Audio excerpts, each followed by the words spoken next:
안녕하세요. 성경을 천천히 읽고 정리하는 느린걸음 성경입니다.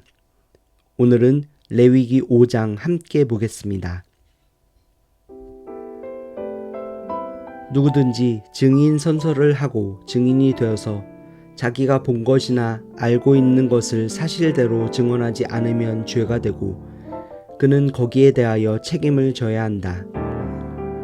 누구든지 부정한 모든 것, 곧 부정한 들짐승의 주검이나 부정한 집짐승의 주검이나 부정한 길짐승의 주검에 몸이 닿았을 경우에는 모르고 닿았다고 하더라도 그는 부정을 탄 사람이므로 깨닫는 대로 그 죄를 속하여야 한다.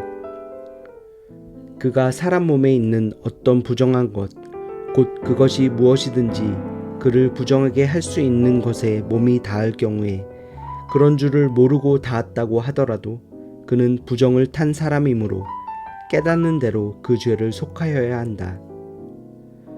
또 누구든지 생각 없이 입을 놀려 악한 일을 하겠다거나 착한 일을 하겠다고 맹세할 때에 비록 그것이 생각 없이 한 맹세일지라도 그렇게 말한 사실을 잊고 있다가 뒤늦게 알고서 자기의 죄를 깨달으면 그 죄를 속하여야 한다.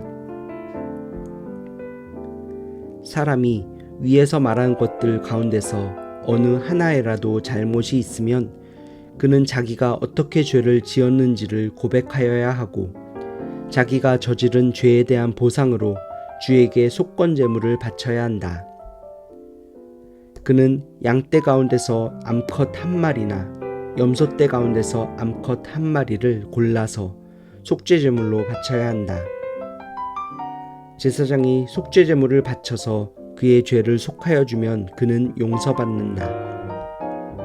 그러나 그가 양 한 마리도 바칠 형편이 못될 때에는 자기가 저지른 죄에 대한 보상으로 산비둘기 2마리나 집비둘기 새끼 2마리를 나 주에게 바치는 제물로 가져다가 하나는 속죄 제물로 바치고 다른 하나는 번제물로 바쳐야 한다. 그가 그것을 제사장에게로 가져가면 제사장은 먼저 속죄 제물로 가져온 것을 받아서 속죄 제물로 바친다. 그때 제사장은 그 제물의 목을 비틀어야 하는데 목이 몸에서 떨어지지 않도록 하여야 한다. 제사장은 그 속죄 제물에서 나온 피를 받아다가 얼마는 제단 둘레에 뿌리고 나머지 피는 제단 밑바닥에 쏟는다. 이것이 속죄 제사이다. 번제물로 가져온 제물은 규례를 따라 제사장이 번제물로 바쳐야 한다. 이렇게 하여 제사장이 그의 죄를 속하여 주면 그는 용서받는다. 그러나 그가 산비둘기 2마리나 집비둘기 새끼 2마리조차 바칠 형편이 못될 때에는 자가 저지른 죄에 대한 보상으로서 주에게 바치는 속죄 제물로 고운 밀가루 10분의 1 에바를 가져와서 제물로 바쳐야 한다. 이것은 속죄 제물인 만큼 밀가루에 기름을 섞거나 향을 얹어서는 안 된다. 그가 이렇게 준비해서 제사장에게 가져가면 제사장은 그 제물에서 한 줌을 덜어내어 제물로 모두 바치는 정성의 표시로 제단 위 주에게 살라 바치는 제물 위에 얹어 불살라야 한다. 이것이 속죄 제사이다. 해서는 안 되는 것 가운데서 어느 하나라도 어겨 잘못을 저질렀을 때에 이렇게 하여 제사장이 그의 죄를 속하여 주면 그는 용서를 받는다. 나머지 제물은 곡식 제물에서처럼 제사장의 몫이 된다. 주님께서 모세에게 말씀하셨다. 누구든지 주에게 거룩한 제물을 바치는데 어느 하나라도 성실하지 못하여 실수로 죄를 저지르면 그는 주에게 바칠 속건 제물로 가축대에서 흠없는 수양 한 마리를 가져와야 한다. 성소의 세겔 표준을 따르면 속건 제물의 값이 은 몇 세겔이 되는지는 내가 정하여 주어라. 그는 거룩한 제물을 소홀히 다루었으므로 그것을 보상하여야 한다.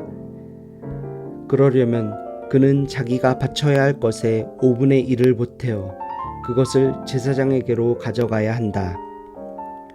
제사장이 속건제물인 수량에 해당하는 벌금을 받고서 그의 죄를 속하여 주면 그는 용서를 받는다. 나 주가 하지 말라고 명한 것 가운데서 어떤 것을 하여 잘못을 저질렀으면 비록 그가 그것이 금지된 것인 줄을 몰랐다고 하더라도 그에게는 허물이 있다. 그는 자기가 저지른 악행의 결과에 책임을 져야 한다. 그는 가축대에서 흠없는 수량 한 마리를 제사장에게 가져가야 한다. 속건제물로 바치는 값은 내가 정하여 주어라. 그리하여 그가 알지 못하고 실수로 저지른 잘못은 제사장이 그의 죄를 속하여 주면 그는 용서를 받는다. 이것이 속건제사이다. 그는 주를 거역하였으니 이 일에 책임을 져야 한다.